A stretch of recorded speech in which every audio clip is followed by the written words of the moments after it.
Bismillahirrahmanirrahim. Alhamdulillahi rabbil alamin. Wa bihi nasta'inu ala umuri dunya waddin. Salatu wassalamu ala ashrafil anbiya wal muslim. Sayyidina wa maulana Muhammadin wa ala alihi wa ashabihi wa man tabi'ahum bi ihsanin ila yaumiddin, amma ba'd. Pertama-tama marilah kita senantiasa memanjatkan puji syukur kita kepada Allah Subhanahu wa taala. Ya alhamdulillah pada kesempatan kali ini Allah Subhanahu wa taala kembali menggabungkan kita bersama walaupun kita berjumpanya melalui lewat online. Dan alhamdulillah ini kesempatan kali ketiga karena mengisi di SHS ini, sehingga alhamdulillah mungkin teman-teman sudah banyak di antara teman-teman yang tidak asing lagi dengan Ana. Tapi kalau masih ada yang masih asing, jadi perkenalkan Ana Ibnu Sabil. Dan tadi ada kesalahan yang diucapkan oleh moderator tadi. Kesalahannya apa teman-teman? Kesalahannya memanggil Ana Ustadz. Karena Ana bukan Ustadz. Karena tidak pantas orang dipanggil dengan gelar tertentu yang gelarnya itu belum dia gapai. Jadi gelar Ustadz itu masih jauh dari anak teman-teman. Jadi anak saudara teman-teman semua. Anak bukanlah Ustadz, anak nggak lebih pintar daripada teman-teman. Hanya saja pada kesempatan kali ini yang diberikan amanah untuk menyampaikan materi itu anak. Jadi sekarang giliran teman-teman yang mendengar, anak yang menyampaikan. Dan semoga apa yang anak sampaikan insya Allah akan memberikan manfaat kepada teman-teman. Sehingga alhamdulillah teman-teman, kita sepatutnya dan sepantasnya memperbanyak syukur kepada Allah Subhanahu wa taala atas pertemuan yang insya Allah taala berikan keberkahan dan juga Allah turunkan rahmat kepada pertemuan yang kita selenggarakan pada kesempatan kali ini. Salam serta salawat lalu pula kita haturkan dan kita ucapkan kepada baginda kita Nabiullah Muhammad sallallahu alaihi wasallam. Beliau adalah suri tauladan yang terbaik bagi kita agar kita dapat meraih yang namanya kebahagiaan di dunia dan tentunya insya Allah kebahagiaan di hari akhirat. Teman-teman sekalian dirahmati oleh Allah Subhanahu wa taala. Sekarang hati kita penuh dengan kebahagiaan. Sekarang kita menanti-nanti pertemuan yang kita tunggu hampir setahun ini. Pertemuan apakah itu? Pertemuan dengan kekasih kita bulan suci Ramadan. Yang tentunya sekarang hitungan hari lagi kita akan berjumpa. Yang tentunya teman-teman sekalian dirahmati oleh Allah Subhanahu wa taala, kita sebelum masuk kepada bulan tertentu ada baiknya kita untuk mengetahui apa saja yang harus kita lakukan. Harus di sini bukan wajib ya teman-teman. Di sini maksudnya harus itu apa yang sebaiknya kita lakukan ketika kita masuk di bulan tersebut. Contoh misalnya sebelum kita masuk di bulan Muharram, amalan-amalan apa saja yang harus kita laksanakan di dalamnya. Bulan Safar, Rabiul Awal, Rabiul Tsani, Jumadil Ula, Jumadil Tsani dan seterusnya. Sebelum kita masuk di bulan-bulan tersebut, kita itu dianjurkan untuk mempelajari dulu apa saja yang perlu dipersiapkan untuk menjumpai bulan tersebut. Apa saja amalan-amalan yang dianjurkan untuk kita perbanyak di bulan tersebut. Dan min babil aula, yang paling pantas untuk kita mempersiapkan diri untuk berjumpa di antara 12 bulan itu adalah apa teman-teman? Berjumpa dengan bulan yang paling mulia dibandingkan dengan bulan-bulan yang lainnya. Bulan tersebut adalah bulan suci Ramadan. Makanya insya Allah teman-teman, pada kesempatan kali ini, sesuai dengan tema yang kita angkat pada kesempatan kali ini, persiapan terbaik untuk berjumpa dengan bulan suci Ramadan, maka insya Allah Ana akan menyampaikan 4 yang patut kita persiapkan sebelum berjumpa dengan bulan suci Ramadan. Jadi mungkin Ana bakalan sampaikan pertama Misalnya poin pertama Anda sampaikan dalilnya dulu, keutamaannya, kemudian teknis untuk melaksanakannya. Jadi insya Allah ini kita akan menyampaikan 3 hal setiap poin yang Anda sampaikan insya Allah. Jadi apa saja yang perlu kita persiapkan untuk berjumpa dengan bulan suci Ramadan? Jadi persiapan yang pertama adalah kita memasang target bacaan Quran selama bulan suci Ramadan. Yang targetnya tentunya teman-teman itu kita patokannya berapa kali khotam membaca Al-Quran di bulan suci Ramadan. Jadi persiapan apa yang pertama teman-teman? Persiapan yang pertama adalah kita memasang target bacaan Al-Quran kita. Kenapa? Karena Allah Subhanahu wa taala berfirman dalam surah Al-Baqarah dalam firman-Nya, "Syahrul Ramadan alladzi unzila fihi al-Qur'an hudan lin-nasi wa bayyinatin minal huda wal furqan." Al-ayat.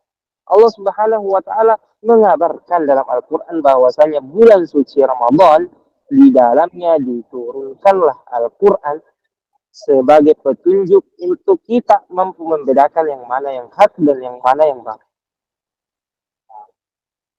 Teman-teman sekalian yang dirahmati oleh Allah Subhanahu wa taala. Sehingga dengan ayat ini para ulama juga memberikan nama bulan suci Al-Qur'an bulan suci Ramadan itu dengan nama Syahrul Qurra atau bulannya para pembaca Al-Qur'an. Kenapa? Karena sangat dianjurkan bagi kita untuk memperbanyak membaca Al-Quran di bulan suci Ramadan. Karena keutamaannya sungguh luar biasa. Apa keutamaannya teman-teman? Karena di dalam bulan ini Allah Subhanahu wa taala menurunkan Al-Quran di dalamnya. Sehingga bulan ini menjadi mulia. Karena semua yang memiliki kaitan dengan Al-Quran, teman-teman, maka semua hal tersebut akan menjadi yang paling mulia di sisi Allah Subhanahu wa taala. Coba kita lihat. Siapa malaikat yang menurunkan Al-Qur'an dari langit menuju Rasulullah sallallahu alaihi wasallam? Jibril alaihissalam. Sehingga Jibril menjadi malaikat yang paling mulia dibandingkan dengan malaikat-malaikat yang lainnya. Nah, kemudian malaikat Jibril itu menurunkan Al-Qur'an kepada siapa teman-teman? Menyampaikan wahyu tersebut kepada Rasulullah Shallallahu Alaihi Wasallam, sehingga manusia yang paling mulia di sisi Allah Subhanahu Wa Taala adalah kekasih kita Rasulullah Shallallahu Alaihi Wasallam. Kemudian Al-Quran itu diturunkan di mana teman? Diturunkan di Mekah dan juga Madinah. Walaupun Al-Quran juga diturunkan di tempat-tempat yang lainnya, tapi yang paling banyak Al-Quran diturunkan itu di kota Mekah dan Madinah. Sehingga dua tempat ini menjadi tempat yang paling mulia di permukaan bumi. Nah, kemudian Al-Quran diturunkan di salah satu bulan, ialah bulan suci Ramadan. Sehingga bulan suci Ramadan menjadi bulan yang paling mulia dibandingkan dengan bulan-bulan yang lain. Maka itu dalil dan juga keutamaannya, teman-teman. Yang pertama adalah apa? Persiapan kita memasang target bacaan Al-Quran kita. Kenapa? Karena ketika bulan suci Ramadan masuk waktunya, teman-teman, ulama-ulama salafus saleh di sini yang dimaksudkan adalah para sahabat, at-tabi'in dan juga atba'ut tabi'in. Mereka itu menutup majelis-majelis ilmu mereka. Imam Asy-Syafi'i, Imam Malik, Imam Ahmad bin Hanbal, Imam Abu Hanifah, mereka menutup kajian-kajian mereka, walaupun mungkin ada beberapa sebagian kajian-kajian mereka yang masih tetap jalan, tapi sebagian besar majelis taklim mereka tutup. Kenapa? Mereka sampaikan bahwasanya bulan ini itu khusus kita permantapkan waktu kita untuk membaca Al-Quran di dalam. Sehingga apa teman-teman? Kita dengar kabar bahwasanya Imam Asy-Syafi'i rahimahullahu taala mengkhatamkan Al-Qur'an sebanyak berapa kali teman-teman dalam bulan suci Ramadan? Mengkhatamkan Al-Qur'an sebanyak 60 kali. Jadi mungkin dalam sehari itu beliau rahimahullah mengkhatamkan Al-Qur'an sebanyak 2 kali. Yang beliau baca bukan 2 juz, 3 juz, 5 juz, tidak. Tapi beliau baca 60 juz. Karena kan 30 juz kali 2. Beliau membaca 60 juz setiap harinya di bulan suci Ramadan. Makanya itu teman-teman, dianjurkan bagi kita untuk memasang target bacaan kita di bulan suci Ramadan, bacaan Al-Quran.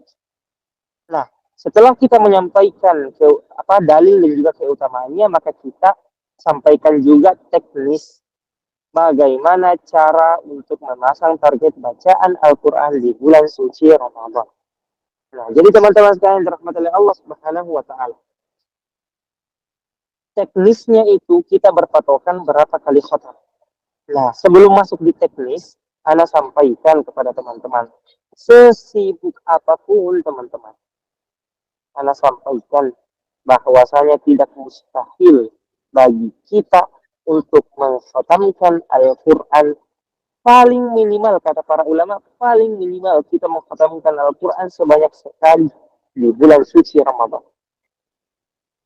Nah, jadi tidak sesibuk apapun nanti teman-teman, sesibuk apapun kita, pasti kita mampu untuk mengkhatamkan Al-Quran sebanyak sekali di bulan suci Ramadan. Teman-teman, kita telah memburu dunia selama 11 bulan. Kita telah menghabiskan waktu kita untuk sibuk terhadap perkara dunia. Maka jadikanlah 1 bulan ini, teman-teman. Cukup 1 bulan ini kita sibukkan diri kita di dalamnya untuk membaca dan memasang target sebanyak-banyaknya dalam bacaan Al-Quran. Cukup, teman-teman. Dunia itu kita nomor 2-kan dulu lah di bulan suci Ramadan. Yang sebelumnya mungkin selama 11 bulan dunia menjadi nomor 1, di bulan ini jadikan dunia itu nomor 2 dan Al-Quran itu menjadi nomor 1.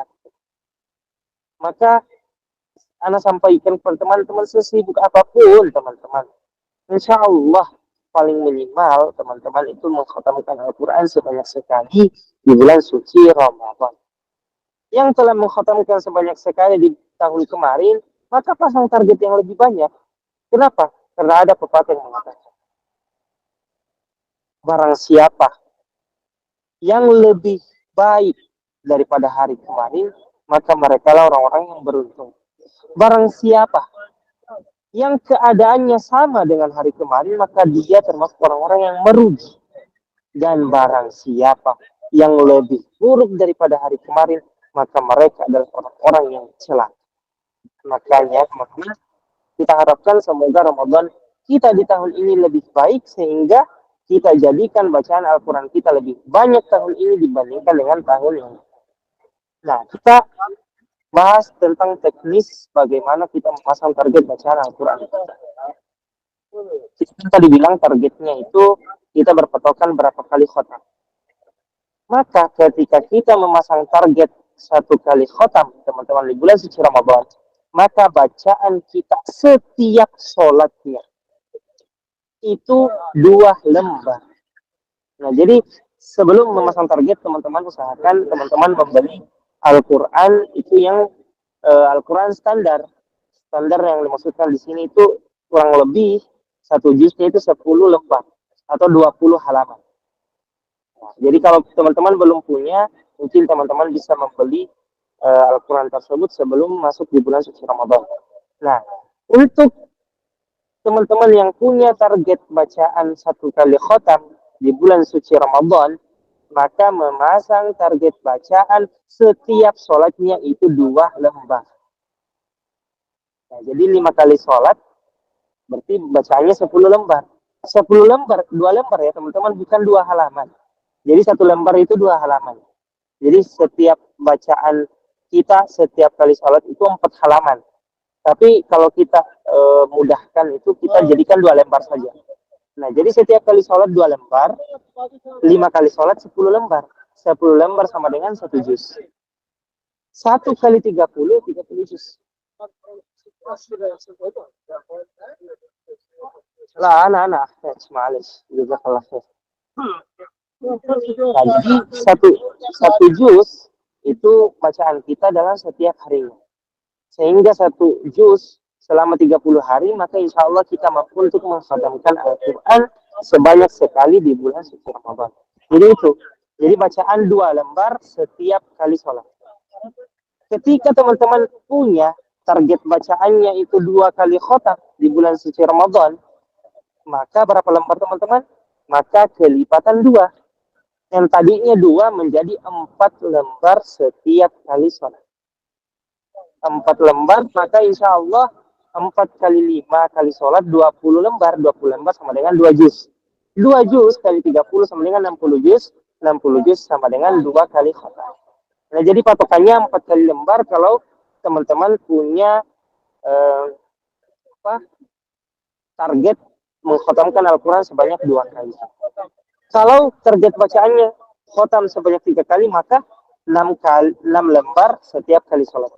Kalau 4 kali khotam, maka 8 lembar setiap kali sholat. Kalau 5 kali khotam, maka 10 lembar setiap kali sholat. Seperti itu. Jadi kelipatannya 2, ini patokannya lembar ya, bukan halaman. 2 lembar setiap sholat itu 1 kali khotam. 4 lembar 2 kali khotam. 6 lembar 3 kali khotam. 8 lembar 4 kali khotam. 10 lembar 5 kali khotam. Nah, jadi begitu cara untuk memasang target bacaan Al-Quran. Nah, lantas bagaimana ketika kita tidak memenuhi target tersebut, maka wajib bagi kita untuk mengganti target tersebut di hari selanjutnya.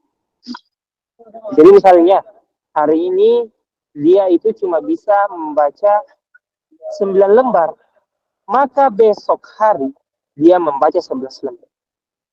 Jadi seperti itu. Jadi bagi teman-teman yang laki-laki mungkin tidak ada masalah, karena yang laki-laki tidak ada halangan. Kan kalau ada yang laki-laki dia bilang ada berhalangan hari ini, aduh, perlu dipertanyakan ke laki-lakiannya.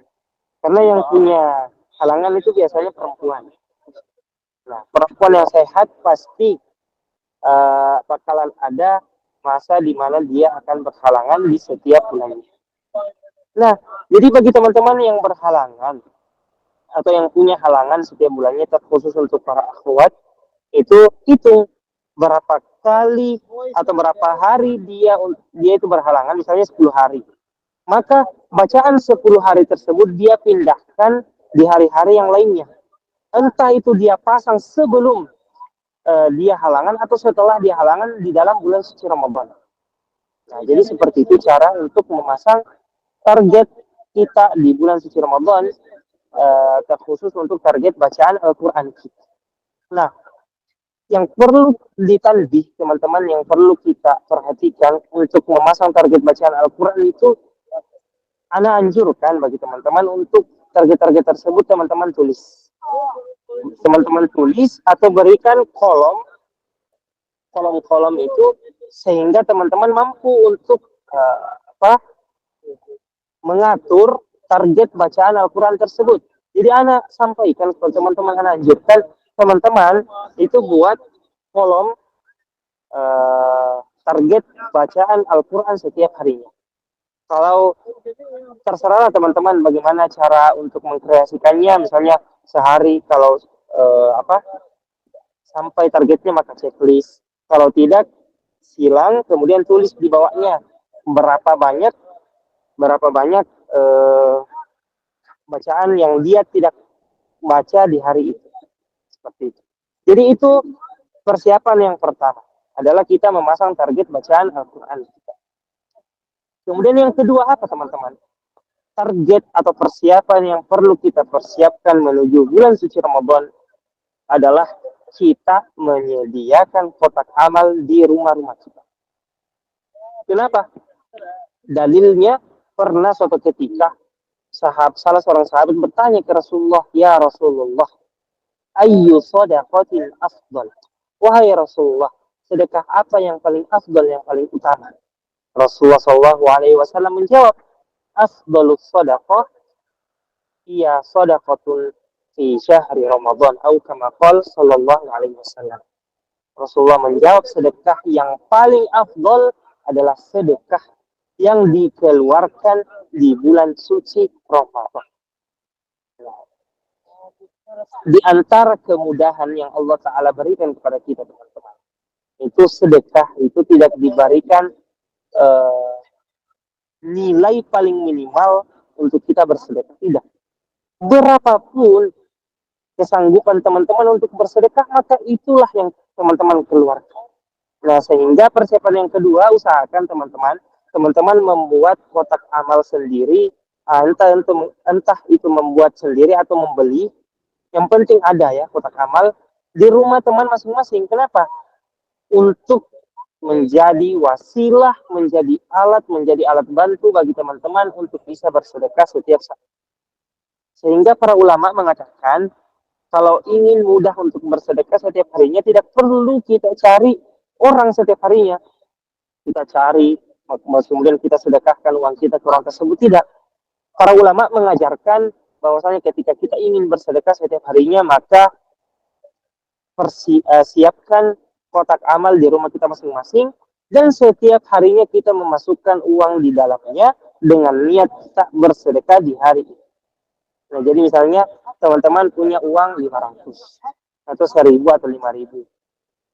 Setelah subuh, teman-teman masukkan uang tersebut ke kotak amal tersebut, di kotak amal teman-teman, dan niatkan untuk sedekah. Nah, dan usahakan sedekahnya itu berjalan setiap harinya, agar kita mendapatkan keutamaan yang diucapkan oleh Rasulullah SAW, bahwa sedekah yang terbaik adalah sedekah yang dikeluarkan di bulan suci Ramadan. Jadi dalilnya sudah, keutamaannya sudah, kemudian teknisnya sudah. Teman-teman entah itu membeli kotak amal atau menyediakan sendiri kotak amal tersebut, dan teman-teman meletakkan kotak amal tersebut di rumah masing-masing, dan sedekahnya setiap hari. Dan usahakan kotak amal itu, teman-teman, kotak amal yang memang susah untuk dibobol. Kenapa? Karena terkadang kalau kotak amalnya gampang dibuka, kan kadang-kadang kita itu misalnya imannya lemah, sehingga kita ambil uang di kotak amal tersebut, atau kita punya adik atau keponakan dan sebagainya yang mengambil uang dari kotak amal tersebut. Jadi usahakan kotak amalnya adalah kotak amal yang memang susah untuk dibobol. Nah, itu persiapan yang kedua untuk kita menyambut bulan suci Ramadan. Kemudian persiapan yang ketiga apa, teman-teman? Persiapan yang ketiga itu kita menghindarkan diri kita dari maksiat dari sekarang. Nah, jadi bagi teman-teman yang ikut kajian pada kesempatan kali ini, saya sampaikan kepada teman-teman.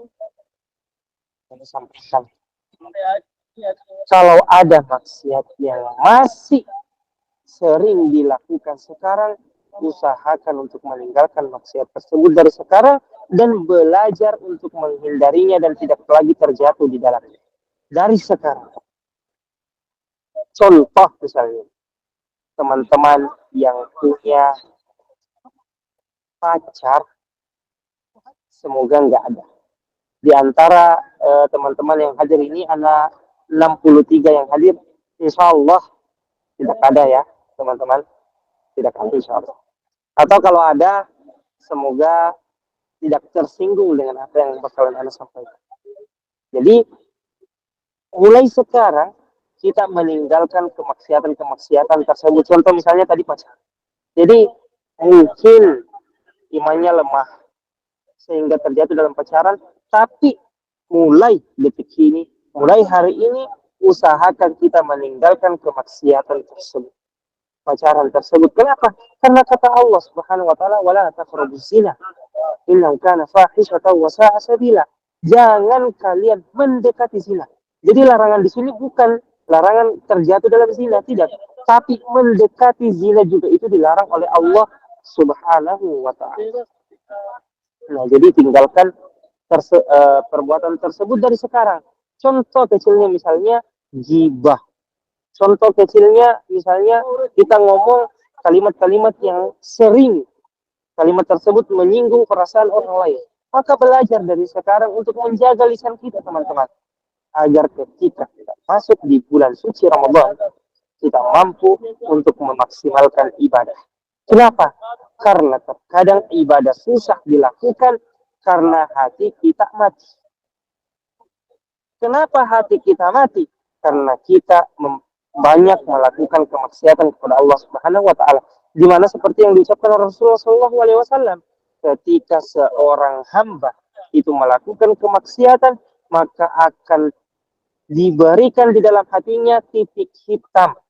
Setiap kali dia melakukan kemaksiatan, semakin banyak kemaksiatan yang dia lakukan, maka semakin banyak titik-titik hitam, noda-noda hitam yang menodai hatinya. Dan ketika hatinya dipenuhi oleh titik-titik hitam, maka dia akan susah untuk mendapatkan hidayah, susah untuk menerima nasihat dari orang lain, dan susah untuk khusyuk dalam beribadah kepada Allah Subhanahu wa Ta'ala.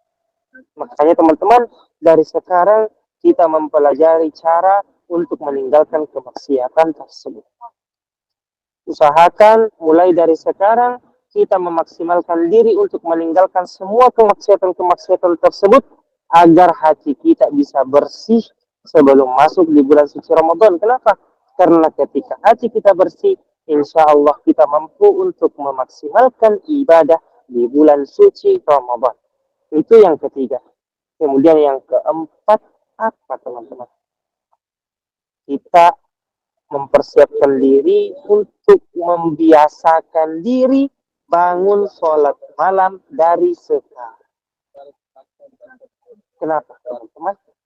Karena ketika masuk di bulan suci Ramadan, Allah Subhanahu wa Ta'ala mengatakan, "Man qama Ramadana imanan wa ihtisaban ghufira lahu ma taqaddama min dzambihi." Rasulullah SAW, barang siapa yang senantiasa bangun, ditafsirkan oleh para ulama di sini, bangun di sini maksudnya adalah sholat malam. Walaupun para ulama juga berbeda pendapat, tapi pendapat yang kuat insya Allah itu barang siapa yang senantiasa bangun untuk sholat malam di bulan suci Ramadan dengan keimanan, percaya kepada Allah Subhanahu wa Ta'ala, wahtisaban, dan senantiasa berharap ganjaran dari Allah Subhanahu wa Ta'ala, ghufira lahu ma taqaddama min dzambi, maka Allah Subhanahu wa Ta'ala akan menghapuskan dosanya secara menyeluruh, dosa-dosa yang telah lalu.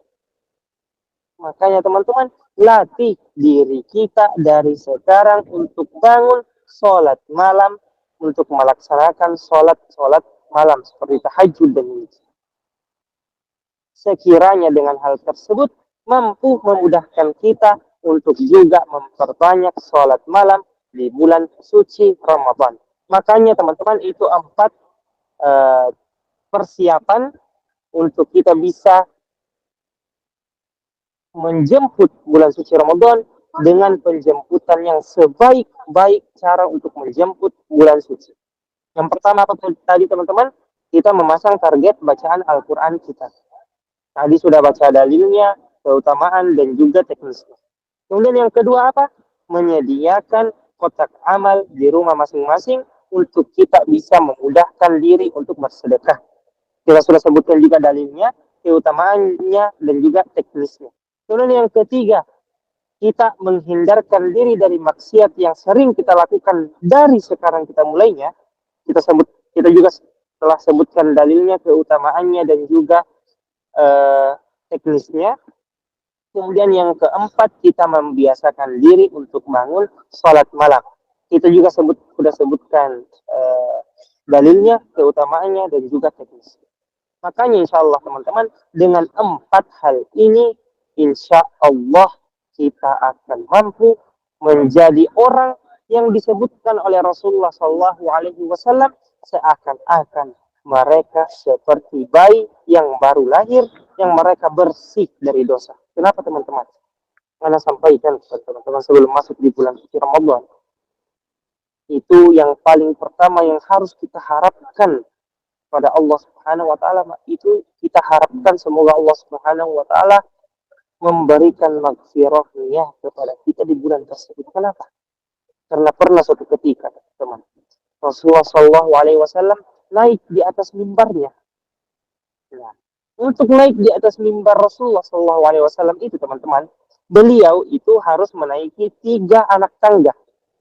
Nah, pernah suatu ketika sebelum Rasulullah itu Shallallahu Alaihi Wasallam khutbah, beliau itu setiap kali menaikkan kakinya di anak tangga tersebut, Rasulullah mengaminkan, amin.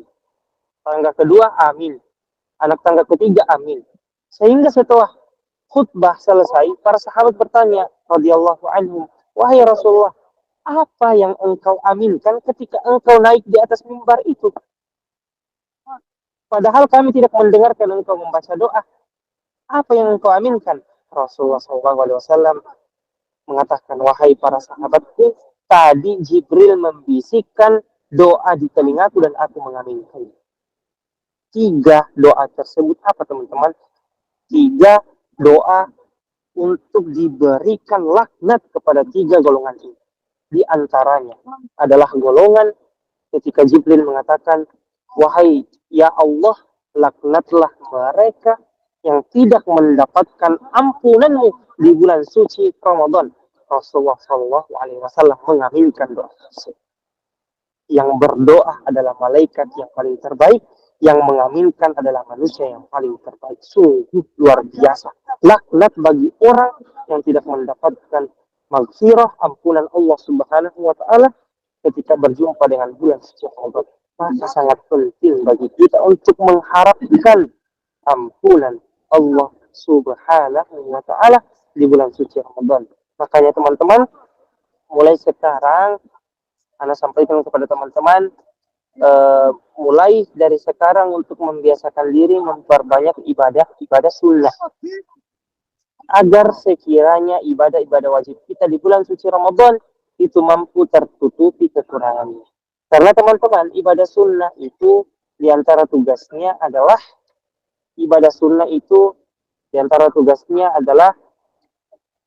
akan menjadi pelengkap bagi ibadah-ibadah wajib kita ketika ibadah wajib kita itu ada kekurangan di dalam. Makanya teman-teman, definisi ibadah sunnah yang paling bagus dan yang paling cocok bagi kita yang mempelajari agama Islam itu apa, teman-teman? Bukan ketika melakukan mendapatkan pahala, ketika meninggalkan kita tidak mendapatkan apa-apa.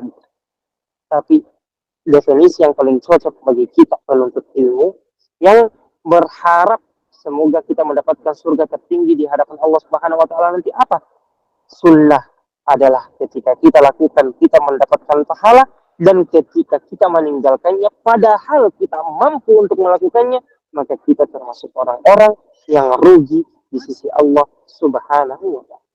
Hanya dengannya insya Allah teman-teman kita mampu untuk memaksimalkan diri sebelum berjumpa di bulan suci Ramadan. Jadi Ana harapkan kepada teman-teman, ini bentuk kasih sayang Ana kepada teman-teman. Kasih sayang di sini umum ya teman-teman, jangan ada yang baper. Ana disayangi sama Kak Ibnu, jangan ada yang baper. Ini umum.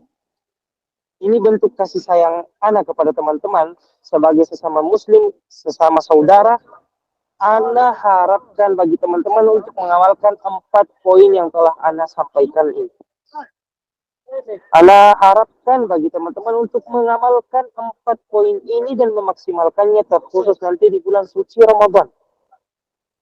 Insya Allah dengan cara seperti ini teman-teman, kita mampu mendapatkan maghfirahnya, ampunannya Allah, kita mampu untuk memaksimalkan ibadah kita di bulan suci Ramadan, dan kita berharap semoga perjumpaan kita itu tidak hanya melalui Google Meet ini, tapi semoga dengannya Allah Subhanahu wa taala akan mengumpulkan dan kita mampu berjumpa lagi di sisi Allah Subhanahu wa taala nanti di hari akhir kelak, tepatnya di surga Firdausnya Allah Subhanahu wa taala. Mungkin sekian teman-teman, Anda menyampaikan materi kurang lebih selama 30 menit Ana menyampaikan.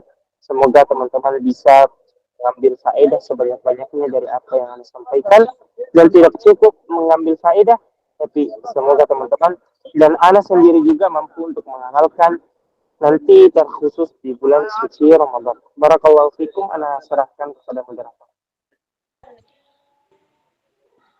Masya Allah, tabarakallah. Syukran jazakillah khair Ustadz atas nasihatnya tadi, Masya Allah. Jangan jangan panggil ustaz kak, jangan panggil ustaz, panggil kak aja.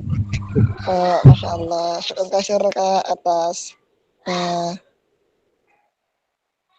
penjelasannya tadi, Masya Allah. Baik, kita ke selanjutnya, yaitu setidaknya jawab. Afwan Kak, ini mau di pertanyaannya apa mau dibatasi atau gimana Kak? Silakan moderator, kita tunggu saja kak. Kalau sendiri bebas karena di sini masih sore. Usahakan inilah kita cepat selesai biar teman-teman yang di timur itu nggak terlalu lembut. Siap. Silakan kakak aja yang ngatur. Silakan. Siap Kak. Mungkin Ana izin 5 pertanyaan saja. 3 lewat on mic dan 2 lewat sesi jawab. Baik, on mic saya kasih kepada siapa ya? Masya Allah. Kayaknya antusias banget ini Kak. Masya Allah. Baik, kepada Uhti Nirmala, dipersilahkan untuk membuka mic-nya. Bismillahirrahmanirrahim. Assalamualaikum Ustadz, izin bertanya, apa benar bahwa ibadah atau ilmu di barang maksiat itu tidak bisa menyatu?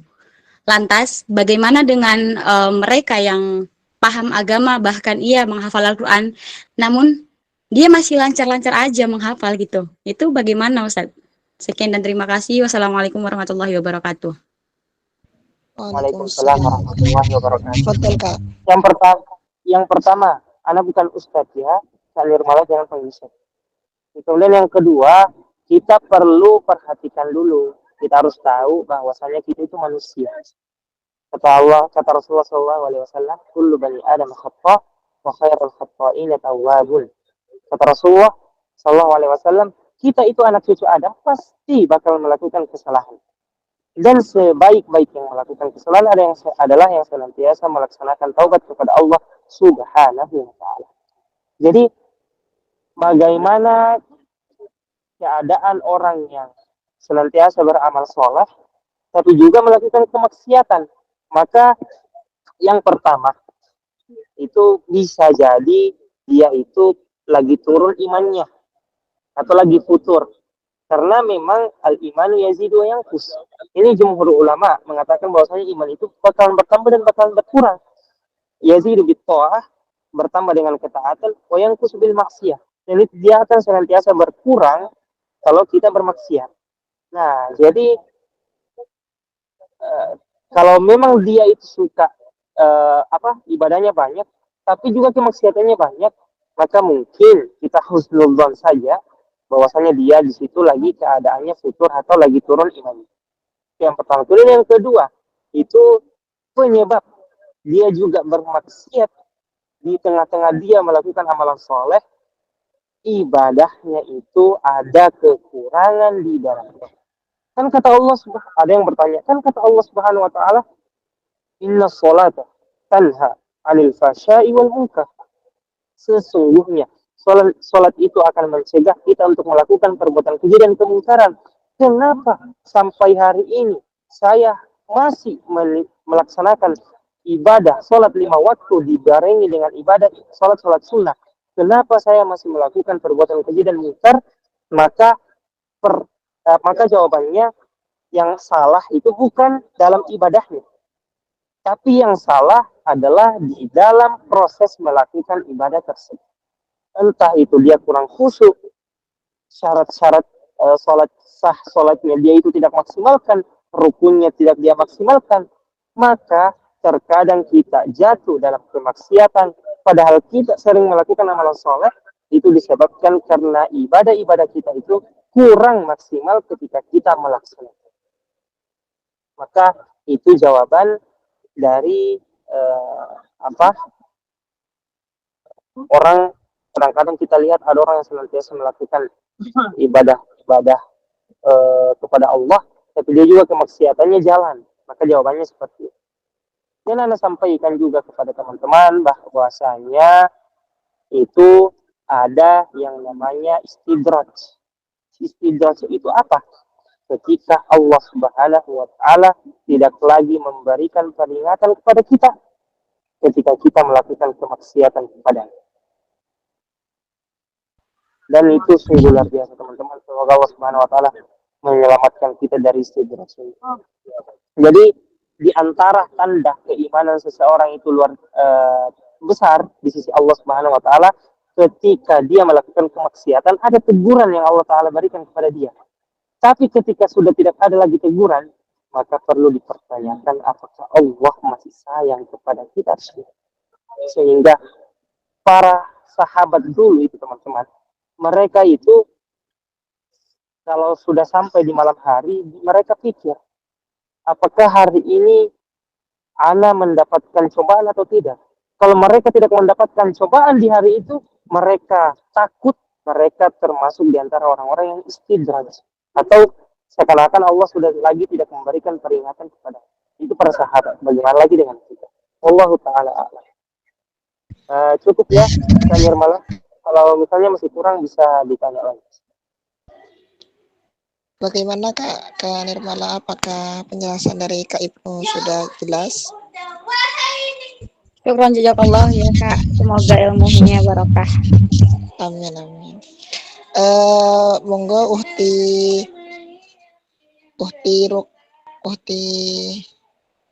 Ruqyah dipersilahkan untuk bertanya.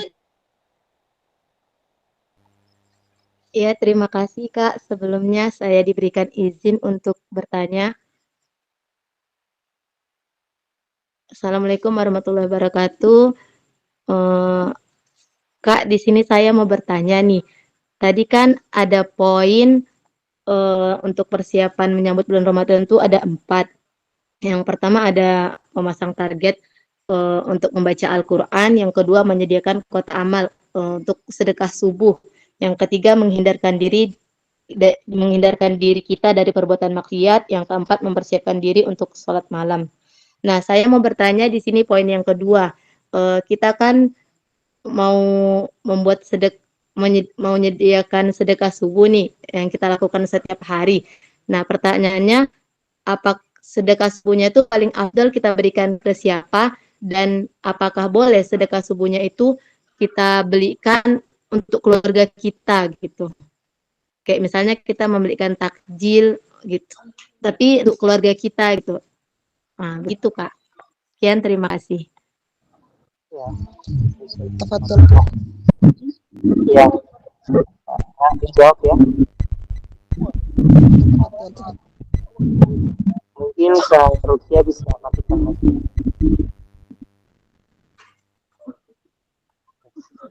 Jadi, apakah boleh sedekah itu kita berikan kepada orang lain? Maka jawabannya itu lebih baik. Ini Anda berikan cara agar kita bisa istiqomah melakukannya. Adapun kalau kita bisa istiqomah untuk memberikan kepada orang lain setiap harinya, maka itu lebih afdol. Kenapa? Karena sedekah kita langsung sampai dan langsung dapat memberikan manfaat kepada orang lain. Karena sebenarnya patokan ana di sini sebenarnya lebih mengarah ke istiqomah atau istimrar atau konsisten. Kenapa? Karena kata Rasulullah SAW, ahabbul a'mali ilallah adwamuha wa in qalla. Sebaik-baik amalan di sisi Allah Subhanahu wa taala adalah amalan yang sedikit tapi kita istiqomah, istimrar, konsisten untuk melakukannya. Itulah kenapa anak tadi katakan kita sediakan kotak amal di rumah masing-masing agar bisa konsisten memberikan sedekah setiap hari. Tapi kalau kita mampu untuk memberikan sedekah langsung kepada orang lain, maka jawabannya itu lebih bagus. Tapi usahakan hal tersebut kita bisa laksanakan setiap hari. Jadi kalau misalnya teman-teman ada yang kerja atau ada teman-teman yang mungkin punya penghasilan tertentu, sebelum bulan suci Ramadan itu kumpul dulu. Kumpul dulu misalnya 60.000 atau 120.000 atau kelipatan inilah, kelipatan 30 biar gampang baginya nanti. Nah, sebelum masuk bulan suci Ramadan, uang tersebut dipecah agar nanti kita bisa mensedekahkan jumlah tertentu di setiap harinya. Misalnya kita kumpulkan uang 60.000 untuk bulan suci Ramadan, maka setiap harinya kita usahakan kita pecahkan uang tersebut menjadi 2.000 biar nanti setiap harinya kita bisa sedekah 2.000 setiap harinya. Jadi seperti itu. Nah, lantas bagaimana kalau kita bersedekah kepada keluarga? Maka sedekah yang paling baik adalah di antara sedekah yang paling baik adalah sedekah yang kita keluarkan kepada keluarga kita. Kita punya adik nih. Tadi 2.000 kita kasih ke dia setiap hari. Nah, ini pakai beli makanan misalnya atau beli apa. Atau sebelum kita sedekah kita tanya ke adik kita, kalau kamu bisa membaca Al-Quran 1 lembar 1 hari, maka kakak akan kasihkan uang 2.000 atau 4.000. Jadi sedekah, di antara sedekah yang paling bagus adalah sedekah yang kita keluarkan untuk keluarga kita.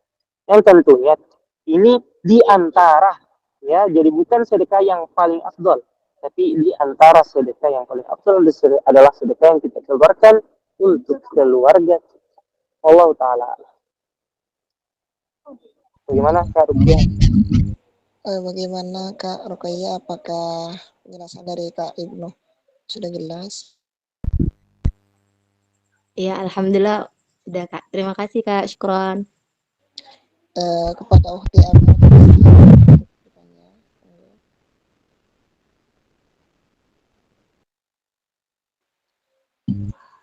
Amir. Uhti Amira. Baik, syukron atas kesempatannya. Assalamualaikum warahmatullahi wabarakatuh. Waalaikumsalam. Afwan sebelumnya Kak, Ana ingin bertanya tentang kodo puasa. Ana pernah dengar kalau utang puasa tahun lalu jika belum lunas itu harus 2 kali lipat. Itu apakah benar atau bagaimana Kak? Syukron. Waalaikumsalam warahmatullah. Tetap kita harus tahu kaidah dulu. Kaidah itu berbunyi begini, yang berkaitan dengan ibadah ya. Ibadah itu pada asalnya adalah haram sampai ada dalil yang mensyariatkan ibadah tersebut. Jadi tadi disampaikan katanya kalau kodok tahun lalu belum selesai kita ganti masuk bulan suci Ramadan, maka itu akan menjadi 2 kali lipat. Itu setahu anak tidak ada dalil.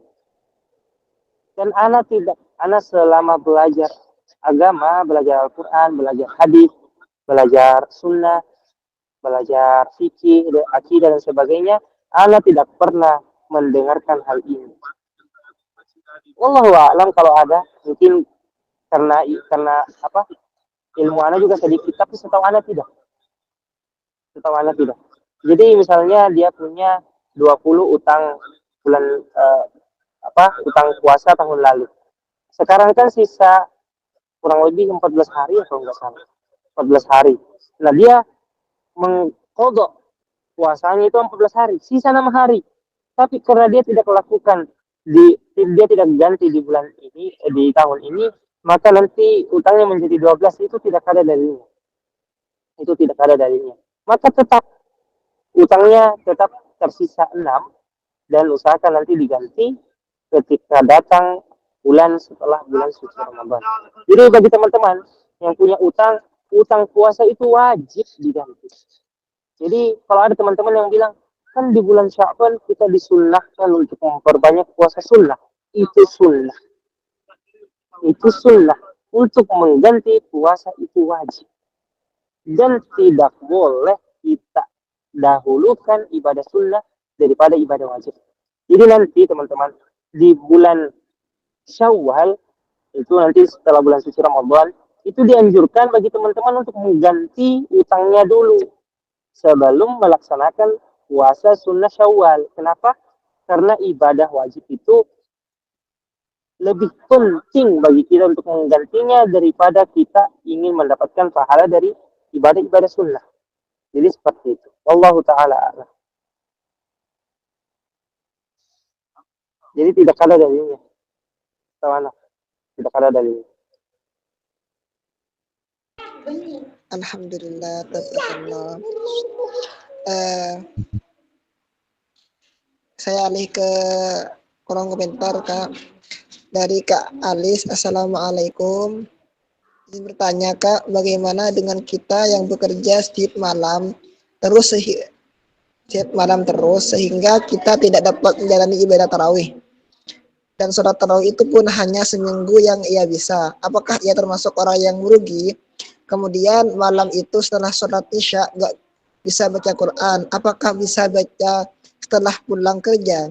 Dan jika kita di saat Ramadan sudah bersedekah di tabungan di rumah kita, akan tetapi waktu qadarullah musibah yang monggo tafadhol Kak.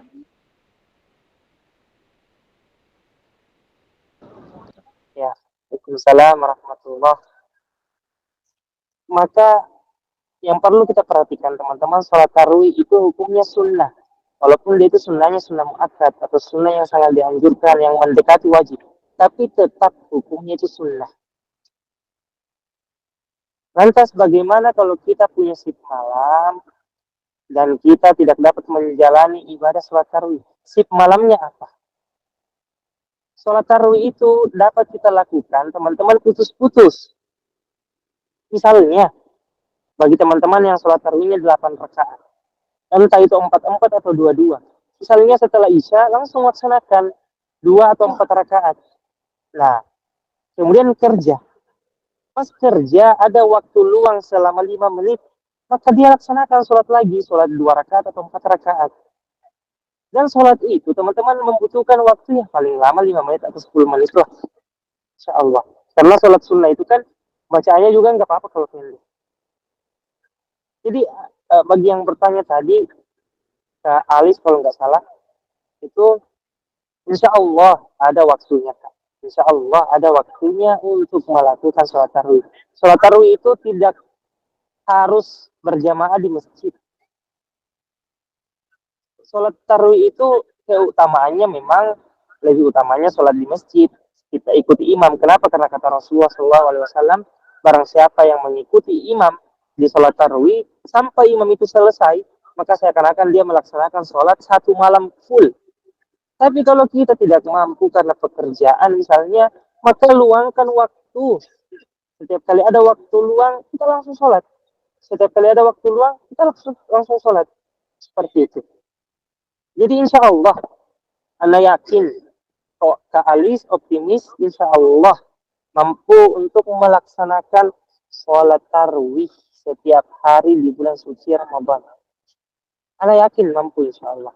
Itu pentingnya kita mengatur waktu. Jadi kalau ada waktu 5 menit istirahat, simpan HP kita. Istirahatnya jangan dengan HP dulu.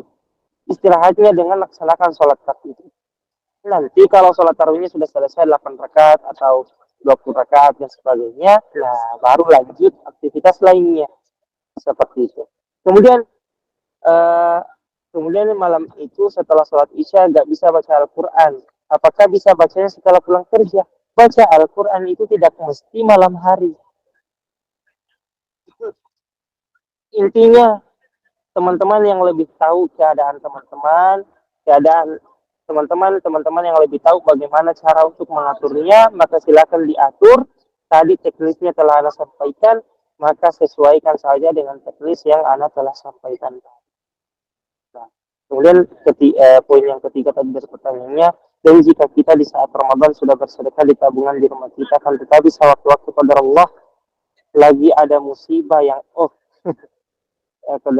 ini ada sambungannya. Qadar Allah lagi ada musibah yang orang tua kita membutuhkan. Nah, apakah boleh kita gunakan uang tadi? Maka jawabannya sangat diperbolehkan karena tadi telah menyampaikan bahwasanya sedekah yang terbaik adalah sedekah yang kita keluarkan untuk keluarga kita. Seperti itu. Wallahu taala a'lam. Insya Allah kami mampu untuk laksanakan sholat taruh nanti insya Allah. Tetap optimis.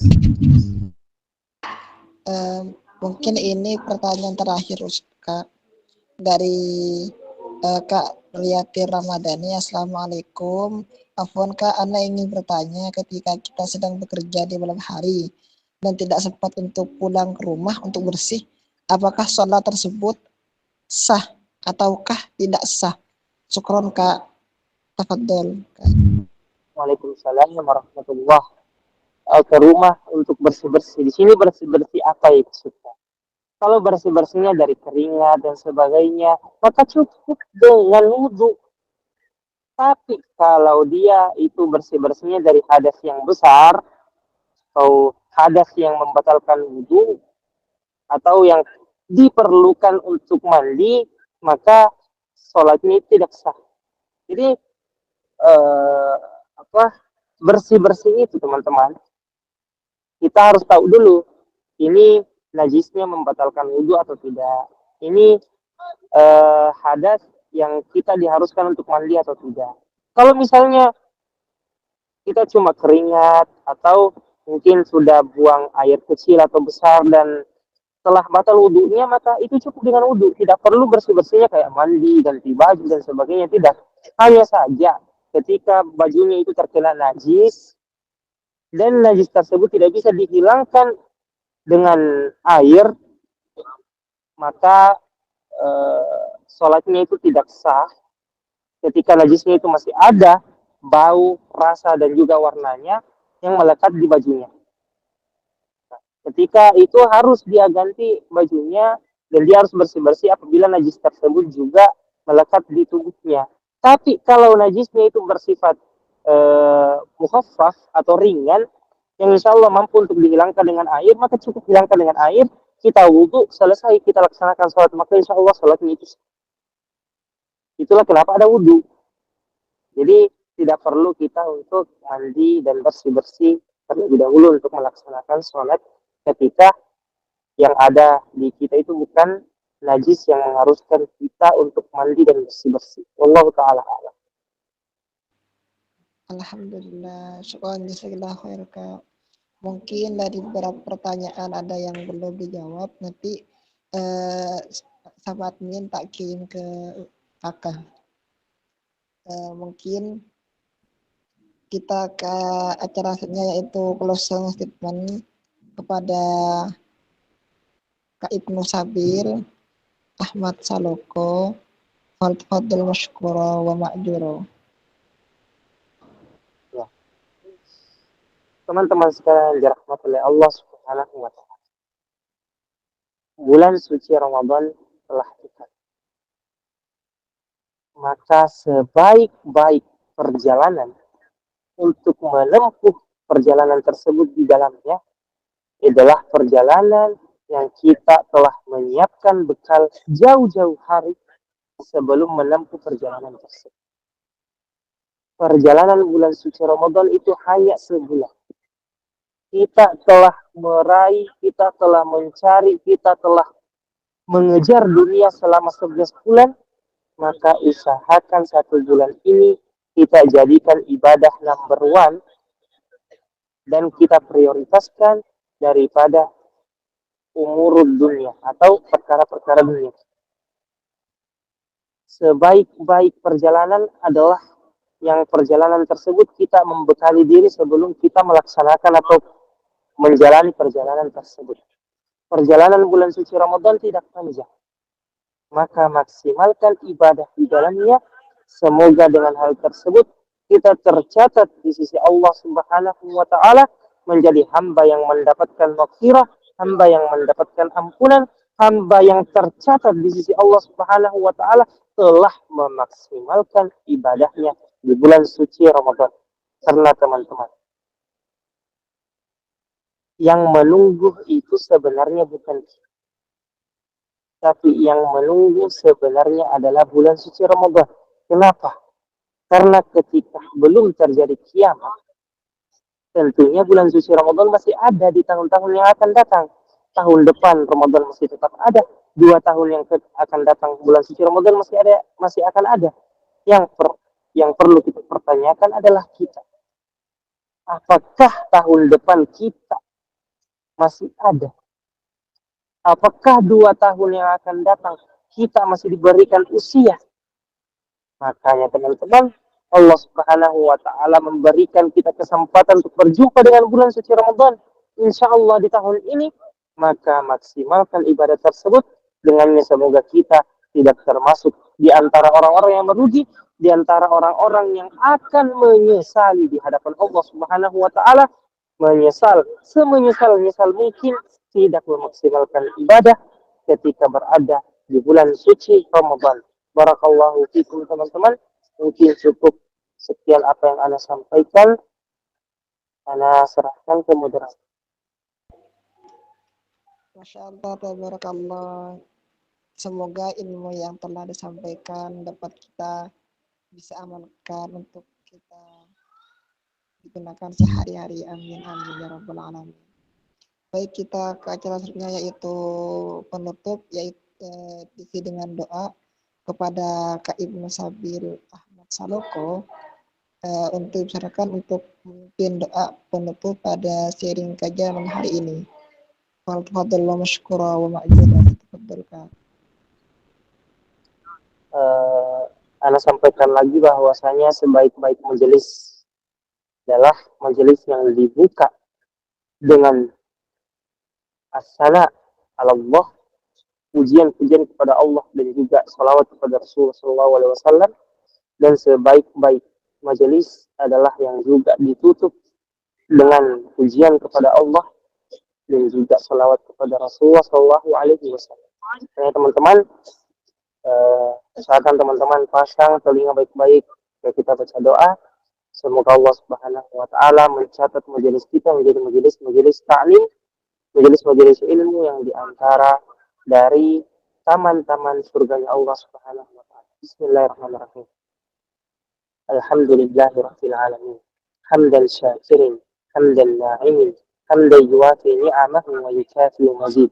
Ya Rabbana lakal hamdu kama yanbaghi jalali wajhikal karim wa li'azimi sultanik.